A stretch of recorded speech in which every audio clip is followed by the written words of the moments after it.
BFM Business, Intégral Placement, 100% placement. Et on retrouve Jean-Philippe Dubosc qui nous répond depuis tout sur mesfinances.com. Bonjour Jean-Philippe. Bonjour Cédric. On va s'intéresser aux indépendants ce matin qui vont recevoir une aide de 1 250 €. Ce sera dans les prochains jours pour faire face à la crise sanitaire. En quoi cette aide est-elle particulière ? Alors Cédric, je rappelle, c'est le CPSTI, c'est le Conseil de la protection sociale des indépendants qui a annoncé le 10 avril dernier qu'effectivement tous les artisans, commerçants, chefs d'entreprise, micro-entrepreneurs allaient percevoir à la fin du mois d'avril, donc effectivement dans quelques mois, une aide plafonnée de 1 250 €. Alors cette aide, vous l'avez dit, est particulière à plusieurs titres. En premier lieu, cette aide n'est pas du tout restrictive, c'est-à-dire que contrairement, vous savez, à la fameuse aide gouvernementale de 1 500 € qui est conditionnée à plein de critères, il faut que l'employeur emploie moins de 10 salariés, génère un chiffre d'affaires de moins de 1 million d'euros, un résultat annuel de moins de 60 000 €, que son établissement est fermé à cause du confinement ou qu'il ait subi une perte d'activité de moins de 50%, et bien là, en fait, cette aide n'est pas conditionnée à une perte d'activité. Donc ça, c'est effectivement une première particularité. La deuxième particularité, c'est que cette aide, qui est cumulable avec l'aide gouvernementale de 1 500 €, est versée automatiquement. C'est-à-dire que l'indépendant n'a aucune démarche à effectuer, contrairement, encore une fois, à l'aide gouvernementale de 1 500 €. Enfin, et ça c'est le point, on va dire, le plus original, c'est que cette aide du SPSTI est financée par les réserves financières du RCI, c'est le régime complémentaire des indépendants, et pour moi, ça, c'est une première. Oui, c'est plutôt étrange qu'on ait tapé dans les réserves d'une caisse de retraite pour financer une aide active ou à des actifs. Ah bah Cédric, c'est effectivement, c'est très étonnant puisque c'est pas la vocation de ces réserves financières. Je rappelle que en fait les caisses de retraite mettent de côté une partie des cotisations versées, qu'elles placent d'ailleurs sur les marchés financiers. Elles achètent aussi de l'immobilier, et cette réserve constitue un matelas financier en cas de chute brutale des cotisations, puisque là aussi, je rappelle, Cédric, les régimes de retraite obligatoires en France fonctionne sur le principe de la répartition, c'est-à-dire que ce sont les cotisations qui sont versées par les actifs qui financent immédiatement les pensions des retraités. Donc, justement, pour éviter qu'en cas de chute brutale des cotisations, il n'y ait pas de paiement des pensions, eh bien, les caisses de retraite constituent des réserves.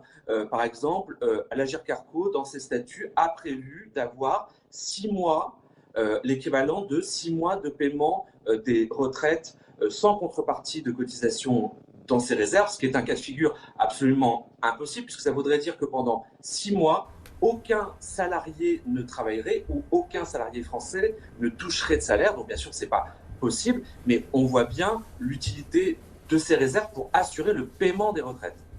Ça pose quand même des questions parce que en voyant ce fameux conseil venir siphonner les réserves du régime complémentaire des indépendants, on se dit que cette aide va mettre des choses en péril, non ?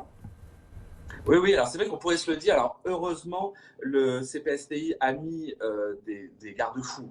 Le premier garde-fou, c'est que cette aide est modulable en fonction des cotisations versées par l'indépendant au RCI au titre de l'exercice 2018. Par exemple, si un indépendant a cotisé au RCI 500 € en 2018, il ne touchera que 500 € d'aide.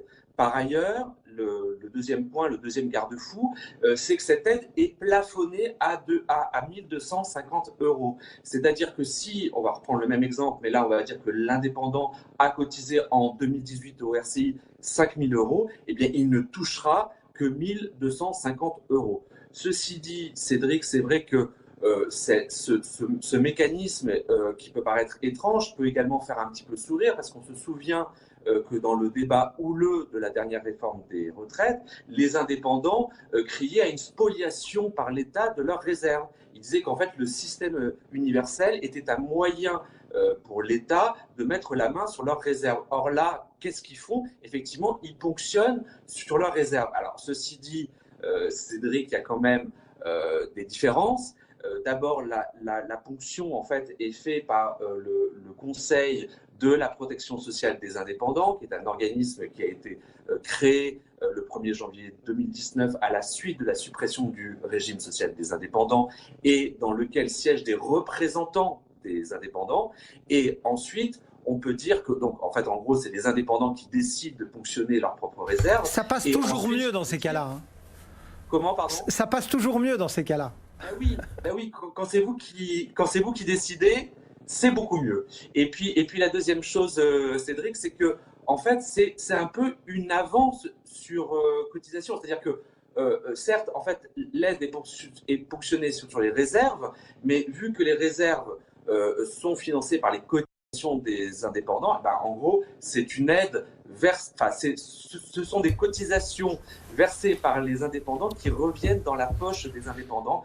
Et ça passe là aussi beaucoup mieux. On évoquait un petit peu avant dans l'émission, effectivement, les chiffres du chômage, ces indépendants, ils vont aussi avoir payé un lourd tribut à cette crise. Ben, les indépendants, pour le coup, n'ont pas le droit au chômage partiel. Ce ne sont pas des salariés par essence. Ils n'ont pas le droit au chômage partiel. Ça veut dire que quand ils ne travaillent pas, ils ne touchent rien. Donc oui, ça risque d'être terrible et on voit bien que c'est l'une des raisons qui pousse le gouvernement à décider d'un confinement peut-être un petit peu plus tôt que prévu ou que ce que le conseil scientifique voudrait. Oui, parce qu'il faut remettre un petit peu d'huile dans les rouages de la machine économique. Bon, ben voilà, quelques idées à bien avoir en tête sur ces questions d'indépendance. Donc cette aide de 1 250 €, on le rappelle, hein, plafonnée, qui va être disponible dans les prochains jours pour faire face à la crise sanitaire et qui sera donc ponctionnée dans les réserves du régime complémentaire des indépendants. Merci beaucoup, Jean-Philippe. On se retrouve tout à l'heure. Hein, vous restez pas loin de votre caméra. On vous retrouve et on répondra avec vous aux questions que les auditeurs nous ont envoyées sur toutes ces thématiques qui vous sont proches. Merci beaucoup